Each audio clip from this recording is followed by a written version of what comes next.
இன்னைக்கு டே 17. மார்னிங் எழுந்து போய் எறாவும் மீனும் வாங்கிட்டு வந்தோம். அப்புறமா பிரேக்ஃபாஸ்ட்டுக்கு வந்து பார்த்தீங்கன்னா அது உளுந்தங்களின்னு சொல்லுவாங்க. கருப்பட்டிலாம் போட்டு பண்ணுவாங்க, சூப்பராக இருக்கும். பிரேக்ஃபாஸ்ட் சாப்பிட்டதும் எறாலாம் க்ளீன் பண்ணி நல்லா மசாலா போட்டு 65க்கு ரெடி பண்ணி பொரிச்சு எடுத்தாச்சு. லஞ்சுக்கு வந்து பார்த்தீங்கன்னா மீன் குழம்பு, மீன் வறுவல், அதுக்கப்புறம் எறா சாப்பிட்டேன். சாப்பிட்டு கொஞ்ச நேரம் கழிச்சு முடி வெட்ட போயிட்டேன். முடி நிறைய இருந்ததில்ல, இப்போ பாருங்க எப்படி இருக்குன்னு முடி வெட்டினதுக்கப்புறம். நைட்டு ஒரு 8 மணிக்கு ஒர்க் அவுட் ஸ்டார்ட் பண்ணியாச்சு. ஃபர்ஸ்ட் வார்ம் அப் பண்ணிட்டு அப்புறமா புஷ்அப்ஸ்லேருந்து ஸ்டார்ட் பண்ணேன். புஷ்அப்ஸ் வந்து பார்த்தீங்கன்னா இன்றைக்கி நம்ம 35 கவுண்ட்ஸ் போட்டிருந்தோம். நேற்று வந்து பார்த்தீங்கன்னா 30 தான் போட்டோம். இன்றைக்கி நல்ல ப்ராக்ரஸ்.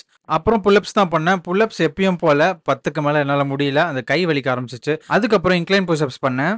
நெக்ஸ்ட் நம்ம வெயிட்ஸ் வச்சு ஒர்க் அவுட் பண்ண ஆரம்பிச்சிட்டோம். ஷோல்டர் தம்பிள் ப்ரெஸ், அதுக்கப்புறம் ஃப்ரண்ட் ஷோல்டர்ஸ்க்கு ஃப்ரண்ட் ரைஸ், அதுக்கப்புறம் சைட் ரைஸ், அது பண்ணிவிட்டு பைசப்ஸ் கர்ல்ஸ், அதுக்கப்புறம் ஹேமர் பண்ணேன். இதுக்கப்புறம் வந்து ஜம்ப்ஸ் பண்ண ஆரம்பிச்சிட்டேன். கொஞ்சம் கார்டியோ பண்ணல அதுக்காக. அதுக்கப்புறம் திரும்பி புஷ்அப்ஸ் பண்ணி இன்றைக்கி ஒர்க் அவுட் முடித்தேன்.